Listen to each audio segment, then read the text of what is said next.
स्वागत है आप सभी लोगों का। और आइए आज अपने लोग संस्कृत के व्याकरण में समास की गति को और आगे बढ़ाएं। इसके पहले अपने लोगों ने पढ़ा कि समास क्या होता है, अव्ययी भाव समास क्या होता है, द्विगु समास क्या होता है। आइए आज अपने लोग देखें कि ये बहुब्रीहि समास क्या होता है, जिसे इंग्लिश मीडियम वाले बोलते हैं एट्रीब्यूटिव कंपाउंड। ये एट्रीब्यूटिव कंपाउंड या बहुब्रीहि समास क्या होता है, आइए जरा देख लें संस्कृत में। तो इसको जानने के लिए, बहुब्रीहि समास को समझने के लिए एक सूत्र है। इस सूत्र को याद रखिएगा। सूत्र क्या होता है, कभी कभी केवल सूत्र ही पूछ लिया जाता है कि बहुब्रीहि समास का क्या सूत्र है। तो सूत्र दिमाग में रटे रखना। क्या है? अन्य पदार्थ प्रधानो बहुब्रीहि। अर्थ इसका क्या जाएगा? अन्य पदार्थ प्रधानो, मतलब कई पदों को इकट्ठा किया जाए तो समास, तो कई पदों को इकट्ठा कर लिया जाए तो कोई अन्य पदार्थ बन जाए। अन्य पदार्थ प्रधानो, कोई तीसरी चीज बन जाए। दो पद आपस में इकट्ठा हो और बन जाए कोई तीसरा, तो उसको बोलते हैं बहुब्रीहि। अर्थ कोई तीसरा बन जाए, दिखाई पड़े शब्द कुछ और, पद दिखाई पड़े कुछ और अर्थ लगे कुछ और, तो समझिए वहां पर कौन सा समास है? बहुब्रीहि। उदाहरण देखेंगे, अभी आप समझ जाएंगे। जैसे देखें, एक पद है चक्रपाणी, तो इसमें आ रहा है चक्र और पाणी, दो आ रहे हैं, लेकिन इसका जब हम समास विग्रह निकालेंगे तो क्या निकलेगा? चक्रः पाणौ यस्य सः। चक्र मतलब चक्र, आप जान ही रहे हो। पाणौ मतलब हाथ, यस जिसके, सह वह जिसके हाथ में चक्र है वह। तो अब तीसरा अर्थ निकालना ही पड़ेगा। कौन है वो जिसके हाथ में चक्र है? तो भगवान विष्णु जी। विष्णु के हाथ में चक्र है, तो पद तो कुछ और दिखा रहा है और अर्थ कुछ और दिखा रहा है। विष्णु, आपके गांव में विष्णु नाम का कोई आदमी होगा तो वो चक्रपाणी नहीं है। नहीं तो उसके हाथ में आप जाकर खोजने लगे कि भैया कहाँ है तुम्हारे हाथ में चक्र, क्योंकि विष्णु का तो मतलब है चक्रपाणी। भैया ये ऑलमाइटी गॉड विष्णु की बात हो रही है। गांव में अपने लोगों के आजू बाजू में किसी का नाम विष्णु रख दिया गया है तो उसके लिए नियम लागू नहीं होता है।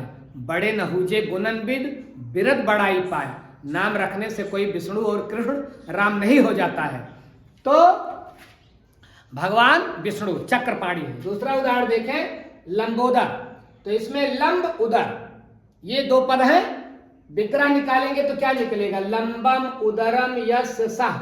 लंबा उदर है जिसका वह, उदर मतलब पेट, जिसका पेट बाहर को निकला हो, जिसका पेट बड़ा हो, वो कहलाएगा लंबोदर।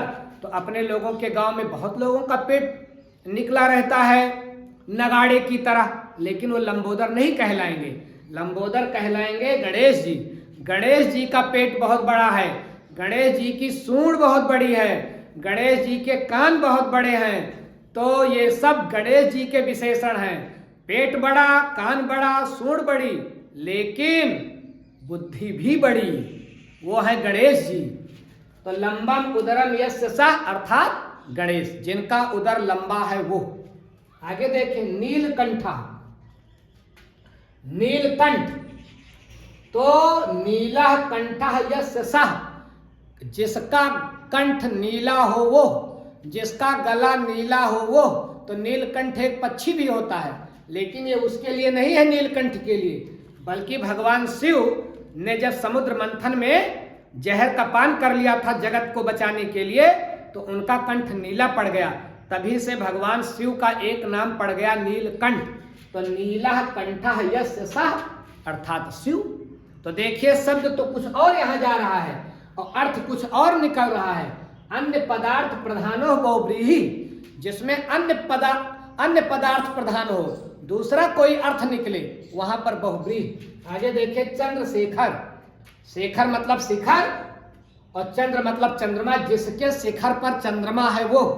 चंद्रः शेखरे यस्य सः, अर्थात शिव। नाम तो चंद्रशेखर बहुत लोगों का है, लेकिन क्या सबके शीश पर चंद्रमा विद्यमान है? केवल भगवान शिव के शीश पर चंद्रमा विद्यमान है। तो चंद्रशेखर का अर्थ क्या होगा? भगवान शिव, क्योंकि उन्होंने शीश पर चंद्रमा धारण किया है। गदापाणी। गदा पाणो यस्य सः, जिसके हाथ में गदा रहती है वो, तो महान गदाधारी, गदा युद्ध के महान कुशल योद्धा भीम से, भीम पांडवों में भीम थे ना, 5 पांडवों में एक भीम भी थे, तो उन्हीं भीम को बोला जाता है गदा पाणी, क्योंकि उनके हाथ में क्या रहता था, गदा रहता था। आगे देखें पीतांबर। अब पीतांबर में 2 समास जाएगा, लेकिन यहाँ केवल हम लोग जो है बहुब्रीहि समास के अंतर्गत इसको पढ़ेंगे। अगले क्लास में अपने लोग ये भी पढ़ लेंगे कि कौन कौन से शब्द घुमाते हैं, कौन कौन से शब्द ऐसे हैं सामासिक पद जिसमें कई समास हो सकता है, तो उसकी चर्चा हम लोग बाद में करेंगे। यहाँ दिमाग आप एकाग्र रखेंगे केवल बहुब्रीहि के लिए। तो पीतांबर, पीतम अंबरम यस्य सः, पीला पीला कपड़ा पहनते हैं जो, अंबर मतलब वस्त्र, अंबर का मतलब आसमान भी होता है, आकाश भी होता है, लेकिन यहाँ वस्त्र। तो पीतम अंबरम यस्य सः, पीला कपड़ा है जिसका वो, तो पीला कपड़ा कौन पहनता है, श्री कृष्ण, तो पीतांबर धारी श्री कृष्ण। तो पीतांबर अर्थ कुछ और निकल रहा है, इसलिए बहुब्रीहि। त्रिनेत्र, त्रिनेत्रम यस्य सः, 3 नेत्र जिनके हैं वो। अब देखिए अभी त्रिलोक आया था, त्रिभुवन आया था, तो मैंने आपको बताया था द्विगु समास होगा। त्रिभुवन त्रयाणाम भुवनानाम समाहारः, 3 भुवनों का समूह, लेकिन यहाँ आ रहा है त्रिनेत्रम।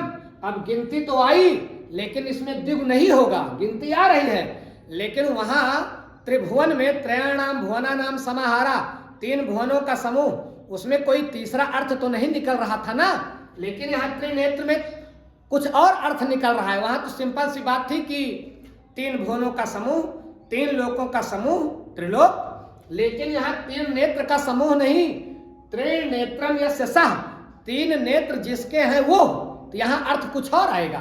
तो यही द्विगु में और बहुब्रीहि में अंतर है। अगर गिनती आ गई तो घबराइएगा नहीं, जिसमें कोई और अर्थ निकले वो बहुब्रीहि, और जिसका साधारण अर्थ निकले वो द्विगु।